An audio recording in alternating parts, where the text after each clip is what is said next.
সম্মানিত বন্ধুগণ, আসসালামু আলাইকুম। কেমন আছেন আপনারা সবাই? আপনাদের সর্বত্র মঙ্গল কামনায় আমি সহজ ভাই শুরু করছি আজকের প্রতিবেদন। আজকে আমরা কথা বলবো আমাদের মহিপুরেরই একজন কৃতি সন্তান, অন্যতম ভাওয়াইয়া সঙ্গীত শিল্পী, যিনি বাংলাদেশ বেতারে অসংখ্য ভাওয়াইয়া গান পরিবেশন করেছেন। এছাড়াও ইনি বিভিন্ন জায়গায় জারি গানের সঙ্গেও সংযুক্ত। হ্যাঁ, যেনার ভাওয়াইয়ার ক্ষেত্রে অনেক সুনাম। আমরা কথা বলবো আজকে ভাওয়াইয়া শিল্পী জনাব মুখলিছার রহমানের সঙ্গে। চলুন যাওয়া যাক। মুখলিছার ভাই, আসসালামু আলাইকুম। ওয়ালাইকুম আসসালাম। আপনাকে স্বাগত জানাচ্ছি আমাদের হ্যালো মহিপুর পেজে। ইনশাআল্লাহ। কেমন আছেন আপনি? আলহামদুলিল্লাহ, খুবই ভালো আছি। তা কথা হচ্ছে কি, আজকে আমার গান যে আপনারা নিচ্ছেন, এটা কিন্তু আমাকে খুবই ভালো লাগছে এবং খুবই সুন্দর লেগেছে। আমি কিন্তু আসলে কোনোদিন গান এইরকম ছেড়ে দিই নেই। তা যাক, আজকে আমাকে আল্লাহ অবশ্যই আপনার সঙ্গে সাক্ষাৎ করেছি বিদায় এই গান আমি দিতে পারলাম আপনাদের।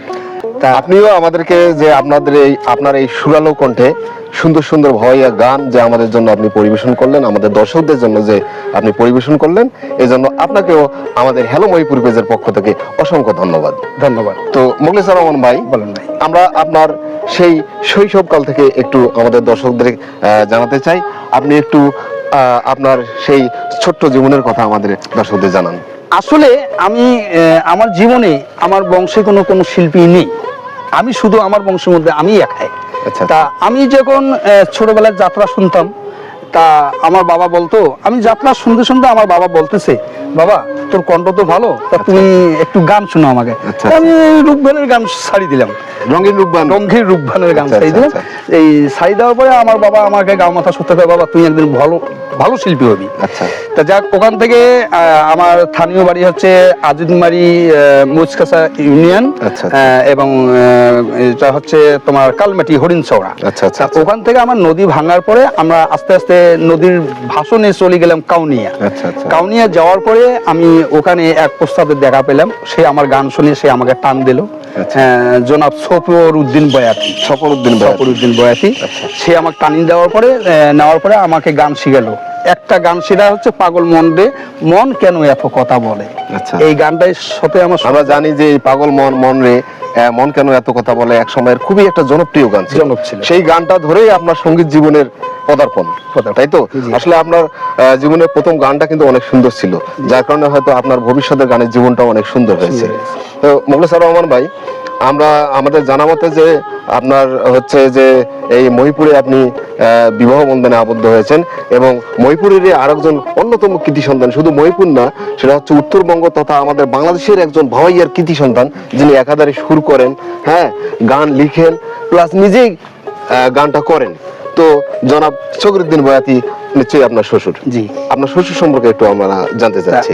আমি যখন গান গাইতে আমার ছোট বোন তখন গান শিখলো। আচ্ছা। আমি ওখান থেকে আউট হয়ে চলে আসলাম। আচ্ছা। আসার পরে আমার বাবার অভাব সংসারে আমি তখন নিজে বসে পড়লাম। বসে পড়ার পরে আমি তখন রাস্তাঘাটে বাজারে হাটে এইভাবে গান গাই, মানুষের কাছে 10 টাকা 20 টাকা 50 টাকা 100 টাকা এইভাবে নেওয়ার পরে গান গাইতে যেন আমার একটা উদ্যোগ হয়ে গেল, এই সারা আমি গান গাই কিন্তু আমাকে রেডিওতে দেখা হলো না কেন, আমাকে রেডিওতে নিয়ে গেল না কেন। তা আমি মনে করছিলাম রেডিওটা কি জিনিস। হ্যাঁ, আমার দেখা বহু ইচ্ছা। তা ওনারা রেডিওতে গান গায় এবং আমাকে রেডিওর বাইরেতে রাখে এবং আমাকে ভিতরে আর ঢুকায় না। তখন আমি একটা চেষ্টা করলাম, না, একদিন যদি আমি শিল্পী হতে পারি আমি রেডিওতে অবশ্যই ঢুকবো এবং রেডিওতে গান একদিন হলেও আমি গাইবো। সেই পর্যন্ত আমি যখন রাত গান গাই, আইতে গান গাওয়ার পরে দেখা হলো আমার শ্বশুরের সঙ্গে, ফখরুদ্দিন বয়াতির সঙ্গে দেখা হলো। তখন তো আপনার বিবাহ হয়নি? তখন হয়নি। হ্যাঁ, ওনার সঙ্গে দেখা হলো। ওই রাত্রে গান গাই আর আসি ওনার বাসায় থাকি। থাকার পরে ওনার মেয়ের সঙ্গে আমার বোনের সখী পাতি দিলাম। সখী পাতি দেওয়ার পরে আমার সম্পর্কটা যেন একটু ভালো হয়। হ্যাঁ, ভারী হওয়ার পরে তখন ওই আমাকে ওই গ্রামাঞ্চল সবাই আমাকে জামাই বলে গণ্যতা করে। আচ্ছা। আপনি যখন ফখরুদ্দিন বয়াতির সঙ্গে আপনার দেখা হলো, তখন কি আগের থেকে আপনার এই ধরনের কোনো ইচ্ছা ছিল যে ওনার সঙ্গে একটা আত্মীয়তার বন্ধন তৈরি করা? না। তখন এরকমের কোনো তখন শুধু আপনার একটা টার্গেট ছিল কি যে আপনি বেতারে ঢুকবো। আচ্ছা। আমার এই টার্গেটটাই ছিল, কিন্তু তারপরে দেখলাম এনার সঙ্গে মিশা এবং অনেক গান গেয়েছিলাম এবং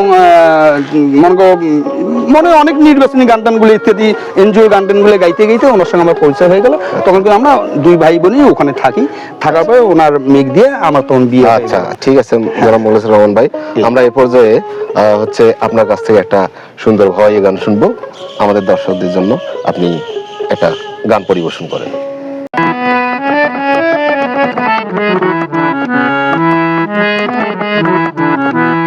সুধী মণ্ডলী, আমি আরেকটি গান গাচ্ছি আপনাদের সামনে। এই গানটা আমার শ্বশুরের লেখানো, জনাব শফিউদ্দিন বয়াতের কণ্ঠে, এবং আমি তার কণ্ঠে গানটা গাচ্ছি। আপনার গান উপভোগ করুন।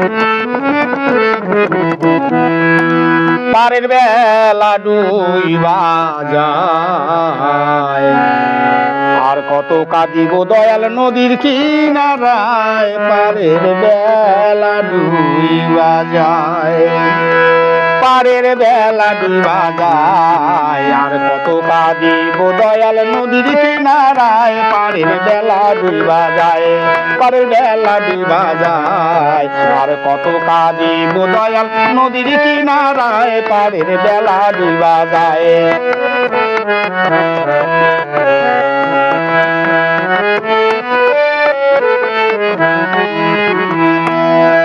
সঙ্গে সাথী ছিল যারা, আমায় থুয়ে গেল তারা। সঙ্গে সাথী ছিল যারা, আমায় থুয়ে গেল তারা। ওগো দয়াল বল মোরে, ওগো দয়াল বল মোরে, কি হবে উপায়। পারের বেলা ডুবা যায়, আর কত কাঁদিব দয়াল নদীর কিনারায়। পারের বেলা ডুবা যায়, পারের বেলা ডুবা যায়, আর কত কাঁদিব দয়াল নদীর কিনারায়। পারের বেলা ডুবা যায়।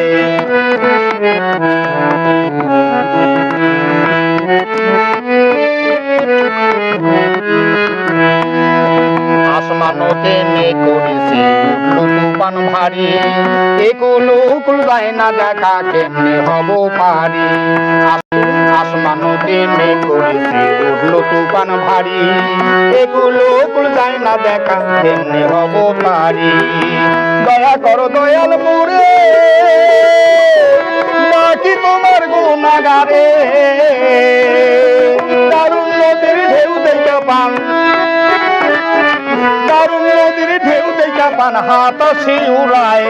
পারের বেলা ডুবা যায়, আর কত কাঁদিব দয়াল নদীর কিনারায়। পারের বেলা ডুবা যায়, পারের বেলা ডুবা যায়, আর কত কাঁদিব দয়াল নদীর কিনারায়। পারের বেলা ডুবা যায়, পারের বেলা ডুবা যায়, আর কত কাঁদিব দয়াল নদীর কিনারায়। পারে বেলা ডুবা